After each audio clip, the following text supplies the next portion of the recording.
Give me a child until the age of 7, and I will give you the man.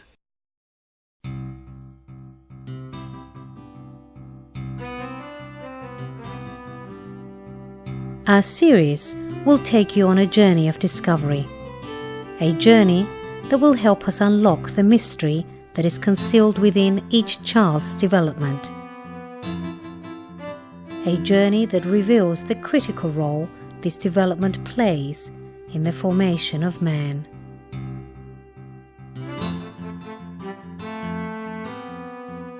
Each adult has not always been a grown-up person. It was the child who constructed the adult personality.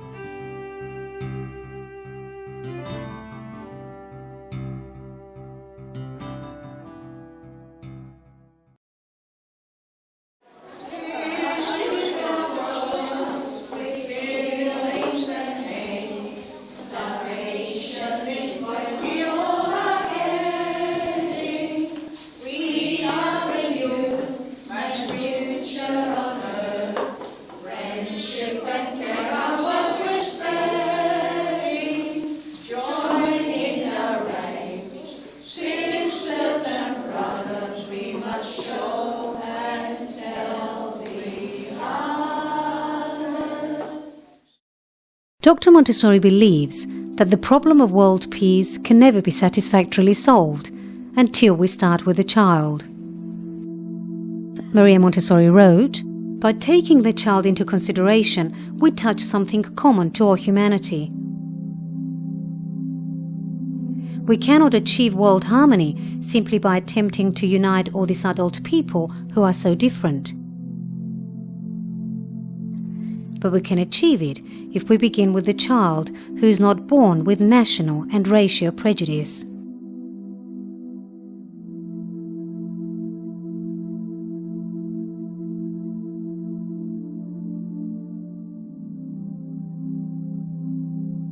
The inspired educational ideas of Maria Montessori have taken root all over the world, in Europe, the Americas, Russia, India, China, Japan, and Australia.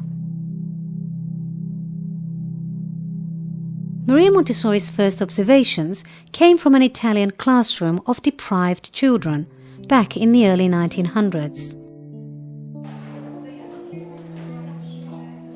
She found that these children were encouraged, had a spontaneous interest in learning, and a spontaneous self-discipline.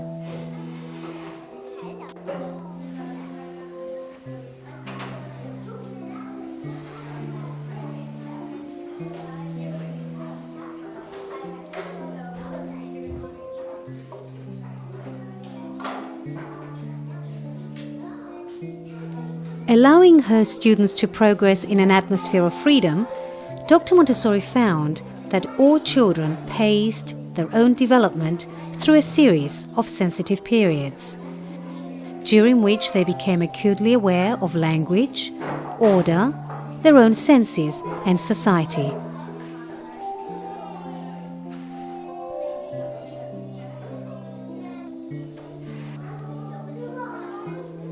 Maria Montessori realized that the life of the child demanded an education that was ordered, creative, and distinctively personal.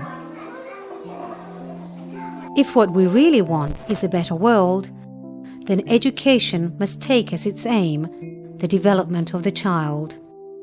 In 1906, Dr. Montessori committed herself to all the children in the world, born and as yet unborn. She then began a lifelong journey on behalf of the children's rights and of their liberation from the darkness of unknowing. The main objective of Montessori education is that the child has to be allowed to develop according to the laws of growth.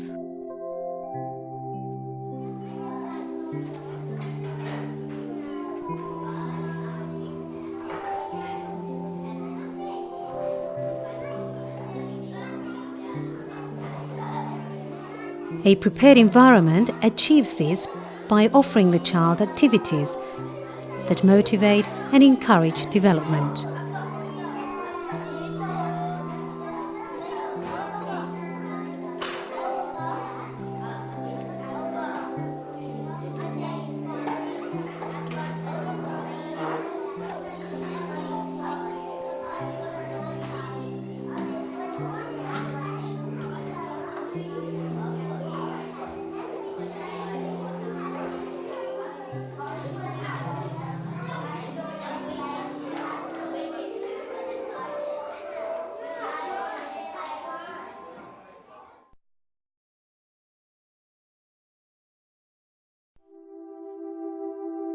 The first impression as we enter a Montessori school is that we have passed into a different kind of world, a world of peace, calmness and order.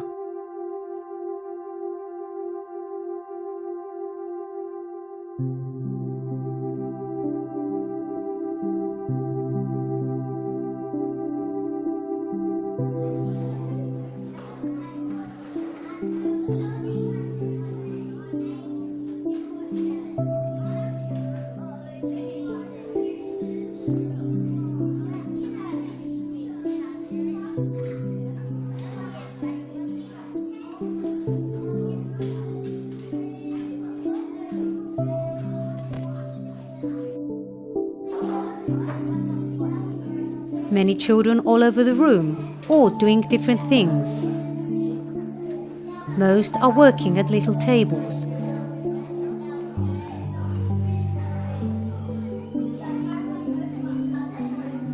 But some are on rugs spread out on the floor. It is nothing like a school such as we knew it in our younger days. Gone are the rows of desks and benches. Gone is the teacher's high desk and chair. And most remarkable of all, it seems at first glance as if the teacher has vanished too.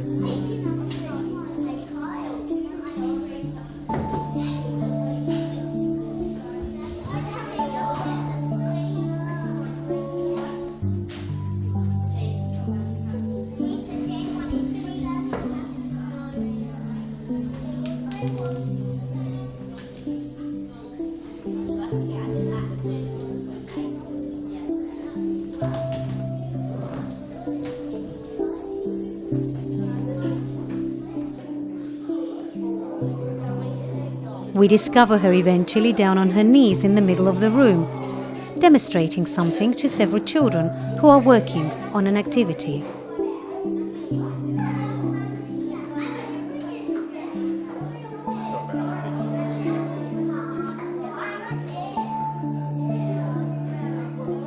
The other children carry on independently, working on their own activities. This is obviously a school in which the adult has retired into the background.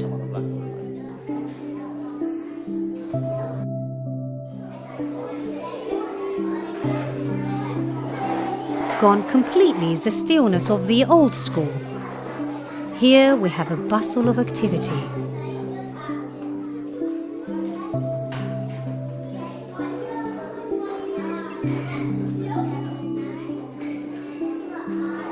We see these little people coming and going, busily moving objects here and there, conferring together in low tones, working singly or in groups. In fact, anything except sitting all together, listening to one person talking.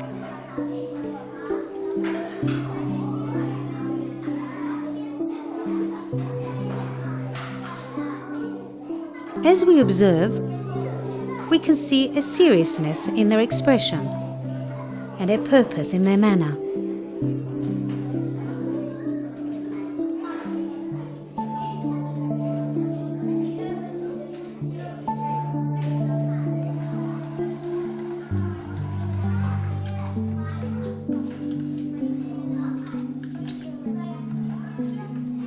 There is precision in their movement and an amazing level of self-discipline in all they do.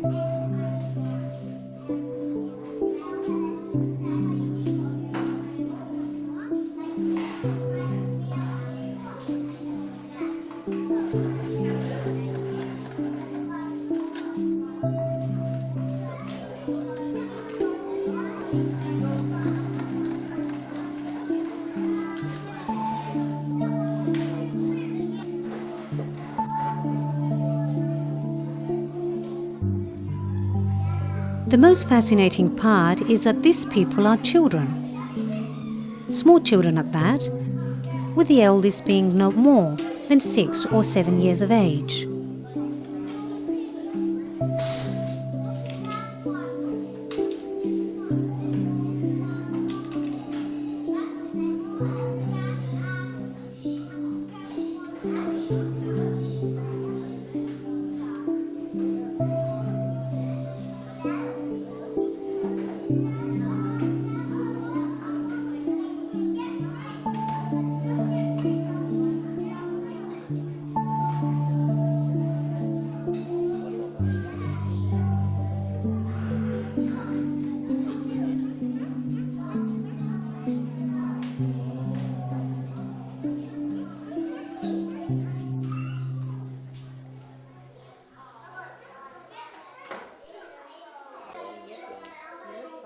Maria Montessori believed that no matter how many children in the school, it was advisable to keep together children with an age difference of 3 years.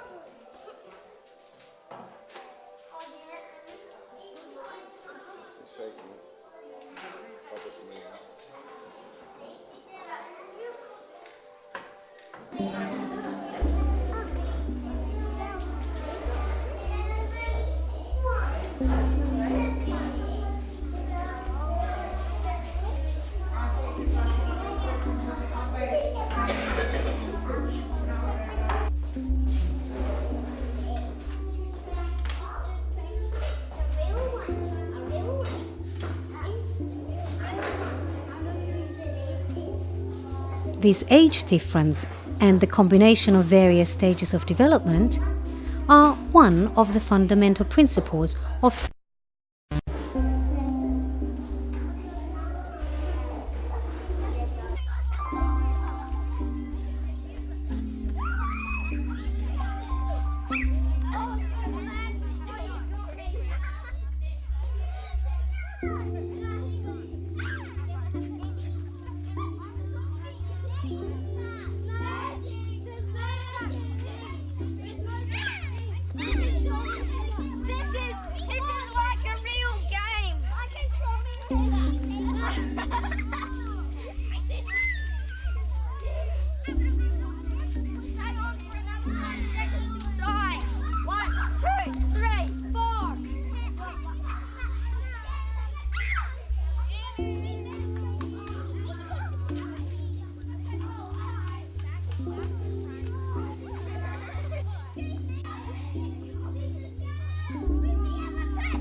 children washing their hands at a basin low enough for them to be able to complete the task unaided.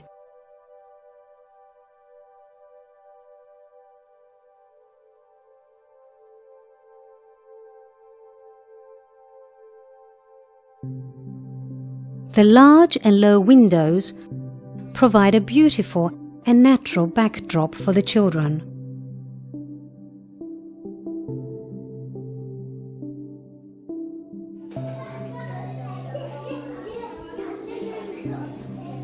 Dustpans, brushes, buckets, and numerous other domestic appliances. There is even a small oven. Everything suited to the size of the children.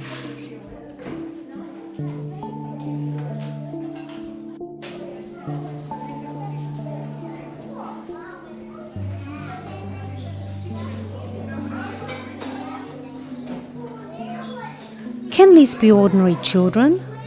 We wonder. Whoever saw 20 or 25 children so young, all in one room together, or free to walk about and talk and choose their own occupations? And yet no friction, no tantrums, no shouting. Everything running smoothly and in harmony.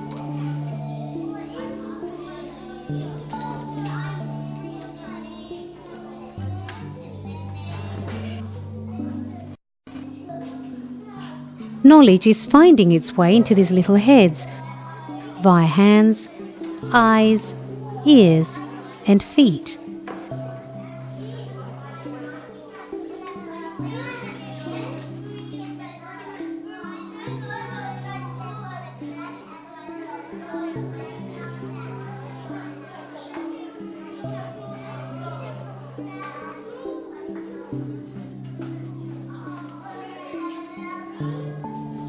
This is a school where children learn by doing.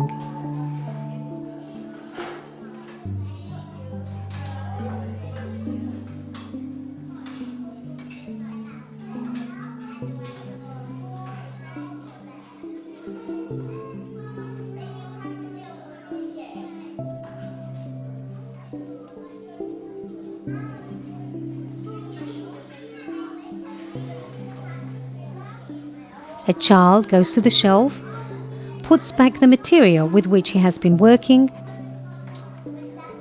and chooses another activity all by himself.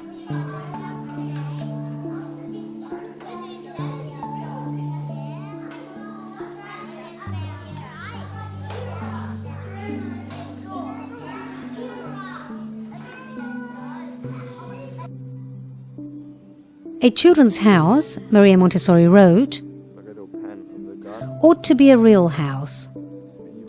That is to say, a set of rooms with a garden, of which the children are the masters.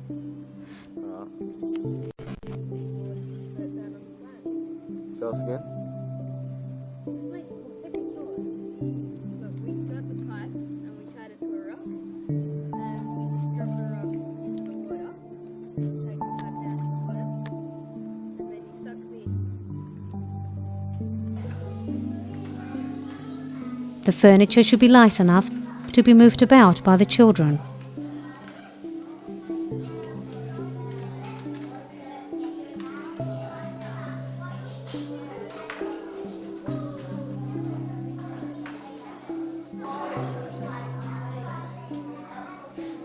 The shelves should be designed so that the smallest child can have access to choose his or her material.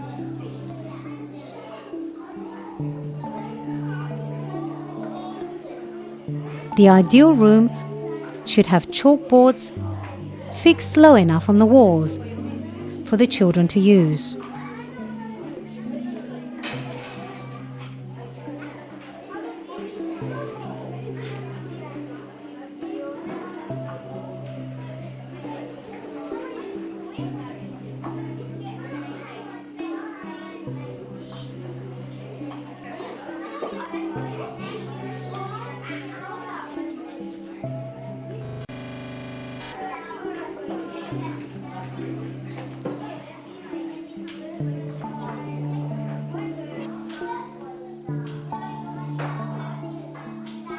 There should be rugs, which the children could spread on the floor and sit on.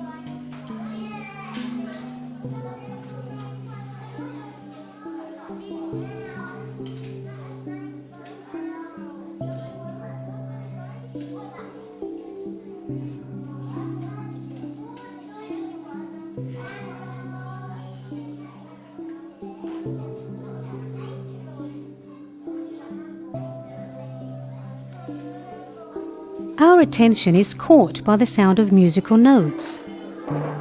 A girl, no more than 6, is busying herself with some objects, which look like silver mushrooms. On closer observation, we realize that there are in fact little bells, all identical in size and appearance, but differ only in their tone.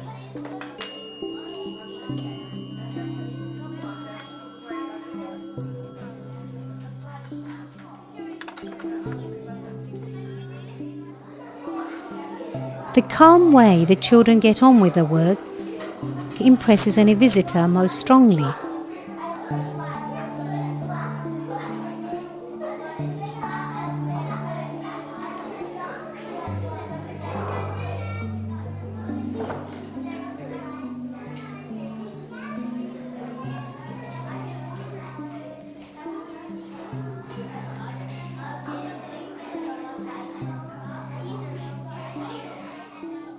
It was Maria Montessori's dream to have a school on top of a hill overlooking a majestic lake below. Such a dream became a reality for Mrs. Dyker, who in 1962 established the first Montessori school in Western Australia, overlooking the beautiful Lake Gulalal in Kingsley. Mrs. Dyker's association with Montessori goes back to her native Holland, where in 1939 she attended lectures by Dr. Maria Montessori and her son Mario. She went on to gain her Montessori diploma and then worked in various schools in Holland before moving to Australia. Mrs. Dyker, what was it like to communicate face-to-face with one of the greatest minds of the world? It's just the impression of somebody who comes in we were in a big converted stable, thatched roof. It was beautiful, big hall. The entrance was in the back, and everybody would be seated when she came in, and when she came in everybody just stood. Well, the thing is, it was overwhelming, because that is the main impression you get. Here she is, and you are sitting in the same hall, and that is the main impression you get, that it's overwhelming. But she says is fading away because the importance of being there is overshadowing everything. And then in the first place she spoke in French. That means you had to be very good at French to follow her. So by the time it was translated, it didn't come out of her mouth anymore. Mario, he spoke English, that was a lot better. We didn't have to wait for the translator.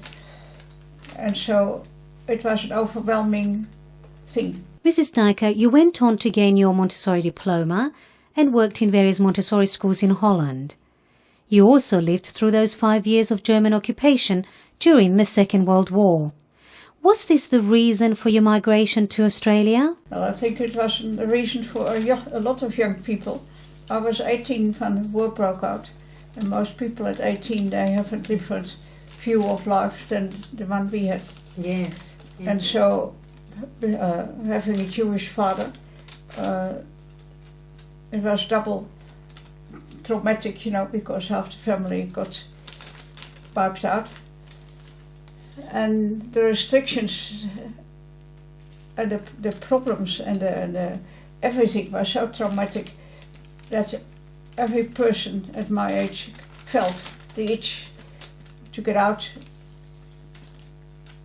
On top of that, there was no housing to speak of, so you couldn't get married and find accommodation.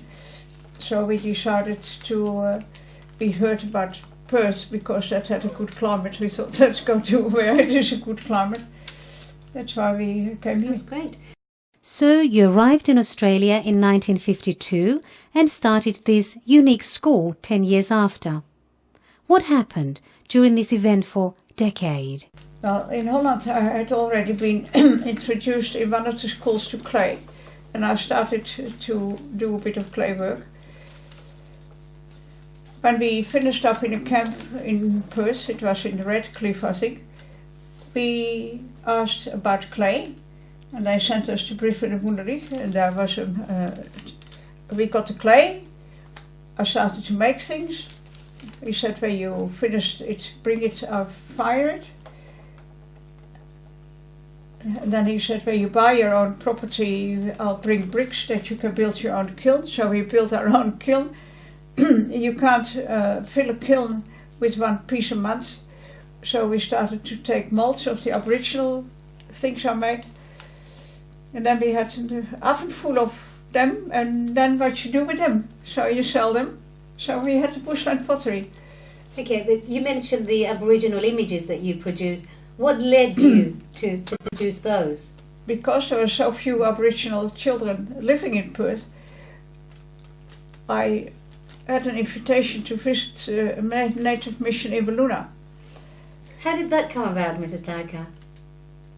How did you get the invitation to go to Balluna? The invitation was because the newspaper put in a gimmick, and they said, send us your daydream and we make it happen. Mm-hmm. And I wrote to them that I made these little sculptures and I would like to see more Aboriginal children. And so the mission wrote to the paper that we were welcome to come. And that is what we did. We went, and when I walked in there, one of my little pieces was hanging on the wall there. And I said, oh, that's one of mine. And then they showed me a 3-month-old baby that I had been rejected by his mother. And connecting the fact that I was the one who had done that little baby face that they admired so much because it was so much like their children. They straight away said, this child has no home, you're the right person to adopt him. They realised your love for the indigenous people. And so I said, I'll talk to my husband first. And 6 weeks later we all went back to pick him up. How long was the journey to Walloona? Well, I think it is about 1,000 kilometers there and back. And the second time, 1,000 kilometers there and back. Second time we went via Kalgoorlie to get a change of scenery. Yes, yes. It took you a couple of days, I would imagine, to get there. First time took me, it took 2 days. The second time, I think we might have stayed the night there. I'm not quite remember that. It's 40 years ago. What I do remember is when we left the mission. About half an hour later, there was a freak storm there. Yes. And some of the roof material fell on the place where Terry had been. Oh, goodness. He's been a very lucky boy. Yeah. And so my husband said, if you start a school and you know what you know, and you can do what you can do, and if you do it, you're an idiot. And if you don't do it, you're a criminal. So we started, and I'm an idiot. But of course your thoughts, when, as you said, went to Terry school. I did it for Terry because it's the only way you can get him in the Montessori school is to start one. Okay, so you started as a potter, adopted an Aboriginal child, and started a school. Were there any other challenges you faced after establishing this school at Kingsley, Mrs. Dyker? We made steps to construct our own training course. So you started your own training course? In 72. In 72. So you have been taking that training course now for over 25 years. Yeah. Training future teachers. And then somehow via a trip to Holland I made, out of the blue, I had no reason to go, visited a friend, and she took me to the AGM of the AMI, and there I met the granddaughter of Dr. Montessori for the first time. Right. I had met her, seen her several times at several of the International Montessori conferences, but I told her that I had lessons from her mother and her grandmother, and she was absolutely over the moon, you know. Could imagine. She said there are not many people who can say that. And so she came to Sydney, and we went there, and there I met Susan Chaban, and from there on, within a year, within 3 months, I was doing a training course in Sydney. Yeah, Mrs. Dyker has a unique course in that she delivers a very similar course that she had herself from Maria Montessori, and she is giving the full 0 to 18, I call it, Yes. because she's talking about the full child development. She gives in her course all the materials that other people have started to chop up and dissect and say this is 0 to 3 and you spend a year studying this is 3 to 6, Yes. and you never actually see the full development of the child. So if you do have that full understanding of all Montessori materials, of the complete philosophy, Yes. you are more, now it's being accepted by the University of Western Sydney Yes. as a two-year credit Yes. to a Bachelor of Teaching. Yes. Mrs. Dyker is probably the Maria Montessori of Australia. Now, when I read your card, Mrs. Dyker, one of the little children requested, now that you have the IB, he requested, how about a Montessori university? That's right. You know, that I always said the training course is a 3-year full-time course. We know that now because somebody at the university has worked out the hours. And he said, you're so many hours better than a 3-year full-time course. Some time ago we got in touch with the Edith Cowan University to ask how can we get your involvement in our course, accredit us. Now that has come off to such an extent at the moment that if people do our course they get 1 year credit towards the Bachelor of Education. Excellent. So the weekend before last we went to Sydney, so we went to the Sydney University, the Western Sydney University, and they talked about that sort of thing with the Montessori, and I get to hear also. But when I said our course is a 3-year full-time course, she said, oh, then you get 2 years. That is wonderful. And on top of that, the people who would do that, they have to do 10 more units. And they can do that by correspondence. They send off a package for 1 unit at a time. And that takes them to the one subject, yeah. Mm-hmm. There are 10 subjects, and that takes them to the Bachelor of Education. Terrific. Excellent. So they don't have to go to Sydney. But the people who are organising for me to do a course with the other Montessori schools here, they are going to get in touch with Edith Cowan to see if they can match the Sydney offer. Wonderful. That's excellent, Mrs. Dyker. That's fantastic. So that's good. So we are a university now. Yes. Just as her mentor, Maria Montessori, did over a century ago, Mrs. Dyker has also dedicated her life to the child. The school that has a direct connection with Dr. Montessori offers children from the age of 3 to 18 a unique educational approach.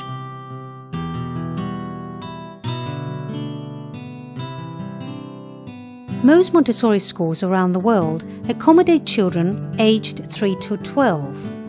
The school that Mrs. Dyker founded offers children the opportunity to complete their International Baccalaureate and gain entry into universities all over the world.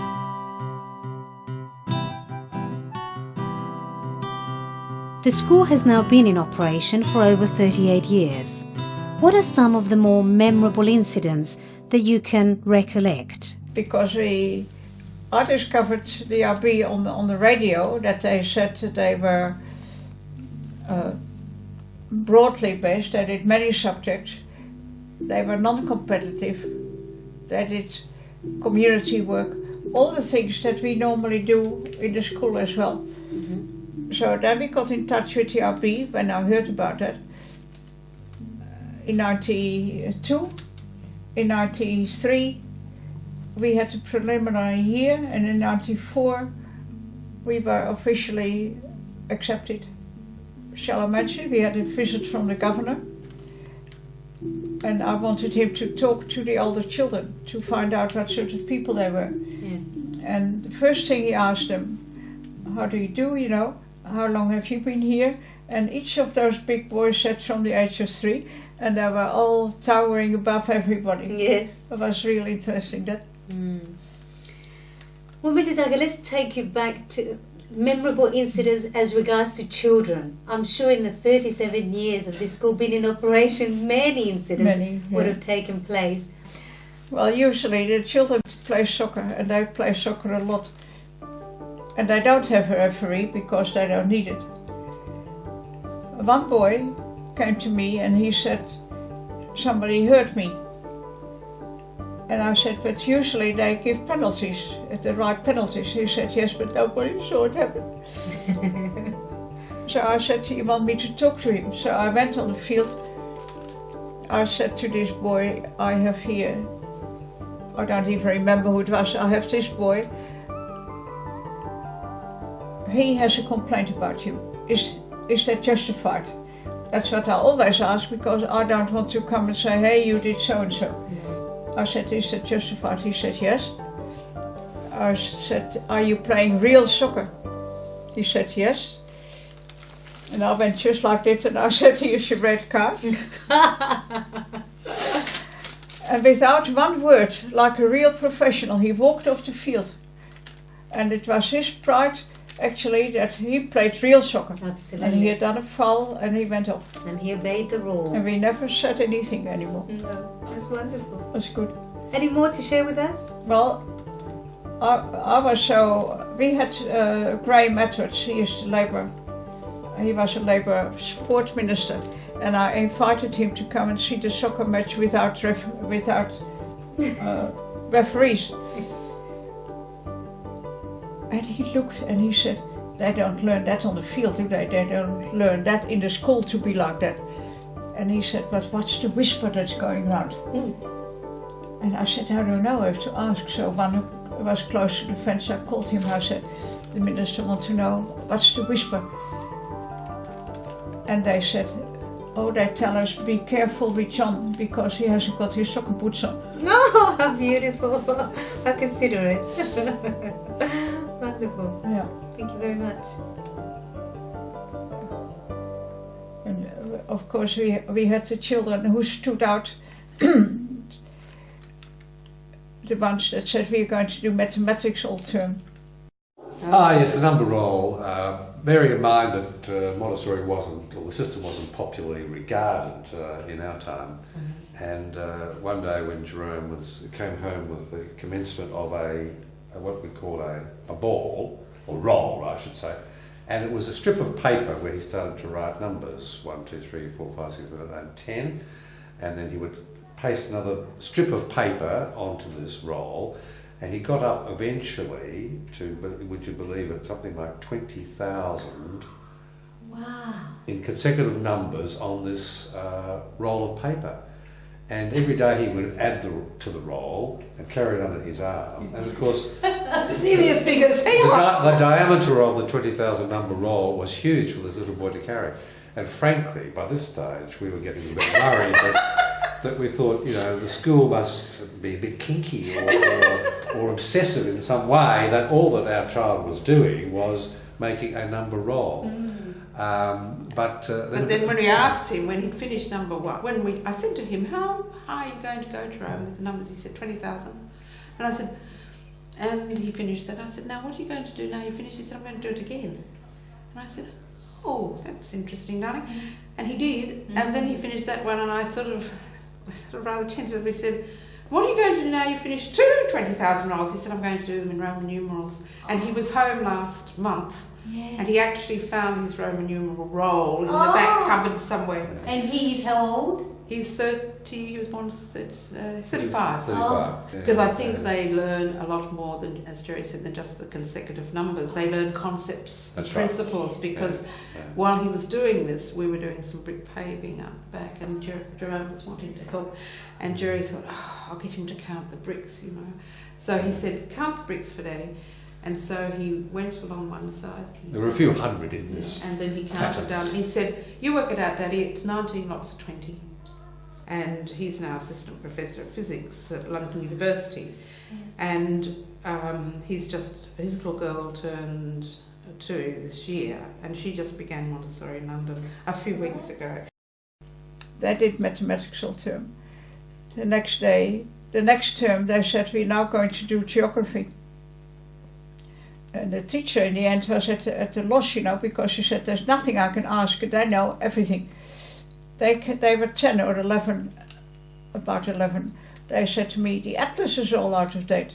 Because the borders have changed, the population has changed, this has changed, that has changed. Some of the atlases are older than we are. So that was the end of that term. And the next term, what do we do this term? Other schools talk about half hours, you know, they talk about terms. I mean, they have developed this power of concentration that is unreal. And the teacher said, what about history? She said, but all right, now history. She said, I've got a book here. Would you like to have a look at it? It's about Napoleon. All right, we'll read it, you know. They read Napoleon. They come to her and they say, was that history? And she said, well, actually, yes, that was history. And they said to her, you know what? She said, no, what? We, you know, because they were the real experts, we have decided that history is better than geography because it doesn't date. No, fantastic. That's great. Coming from an 11-year-old, we thought it was quite, you know. What a beautiful way of presenting something to the child. The mother is very proud because he is now professor of physics in London. Before the start of the interview, Mrs. Dyker, when I mentioned that I would be asking you to tell us your experiences during the school's 38 years, you said that you will need 38 years to tell all. I know you have much more to tell because I had the pleasure of reading your silver booklet, Montessori and Inspiration, that was published in celebration of 21 years of the founding of the school. Look, I think it shows the sort of passion that Mrs. Dyker has about what she does. She's a person who has, from a very young age, a particular view of education. She is obviously professionally trained in that, and she's been a prophet and promoter of that here in Western Australia. It's Australia-wide for many years. I think that sort of passion and enthusiasm comes out in the book, and she's a very remarkable person.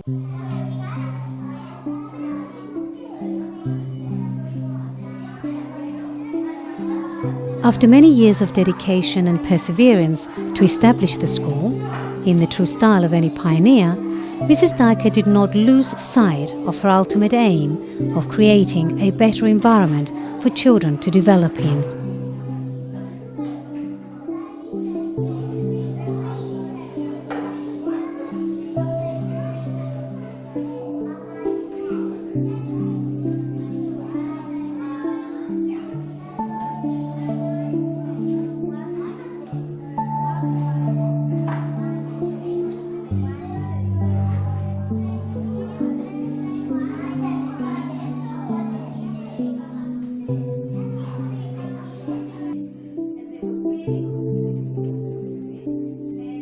With expansion came the need for more trained Montessori teachers and the requirements of a specialised Montessori training course.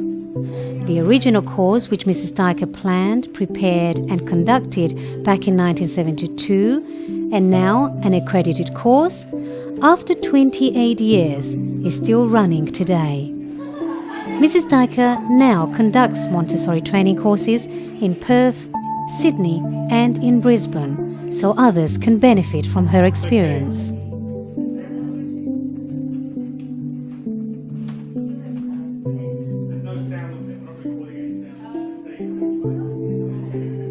This Montessori school in Kingsley is unique. As far as can be ascertained, it is the only Montessori school in the world belonging to the International Baccalaureate. This means that the school provides for children from the age of 3 to 18.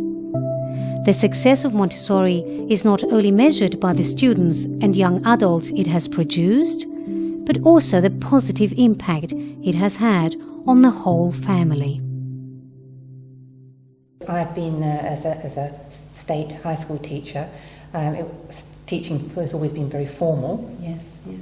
And I was absolutely delighted with what I saw with the education of these children. What impressed you most? Because, well, every child was, and they were all different ages, they were all working on different assignments, and they were so engrossed in what they were doing. You could hear a pin drop. Yes, yes. It was just so fascinating to see these children really engrossed in learning, yes, and experimenting and finding out for themselves. And I believe that is what education really means. Education, the word education comes from the Latin educare, which means to draw out. Yes. And that's exactly what is happening. Whereas in in most of the forms of education that I've been in, it's the teacher is pushing information into the child. Absolutely. And I don't agree with that. Yes.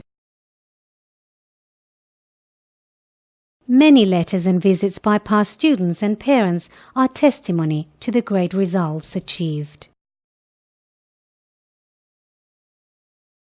But having been in both the public and private school systems, hey, we tried them all, the first thing that I did notice when I went to Montessori was that everybody was themselves, but still everybody fitted in.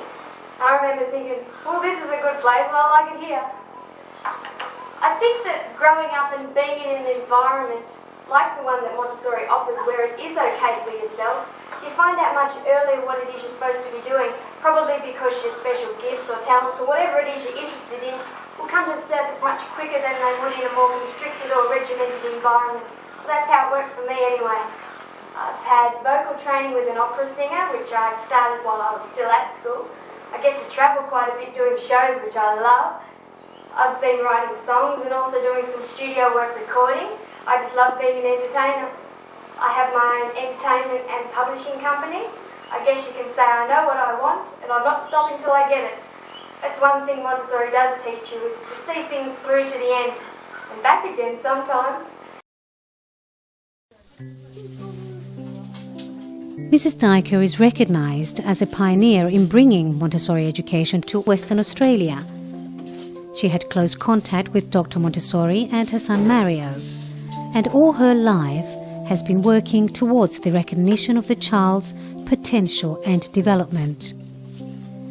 Everything she has done in her life has been for the benefit of the child. Mrs. Dyker will be with us throughout the series, guiding us and explaining more about the philosophy and principles of Montessori as we continue our journey towards the discovery of the child.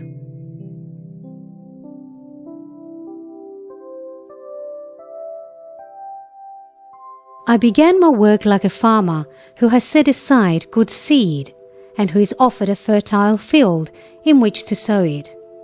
But it turned out otherwise. I had hardly scratched the clods when I found gold. The clods hid a precious treasure. I was like Aladdin with the lamp in his hand, not knowing that it was a key to a hidden treasure. At least, my work for those children brought me a series of surprises.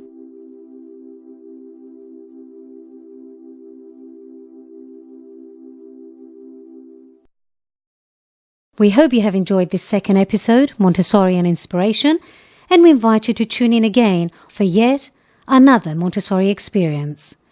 Should you have any questions regarding any Montessori matter, then please write to us through fax or email.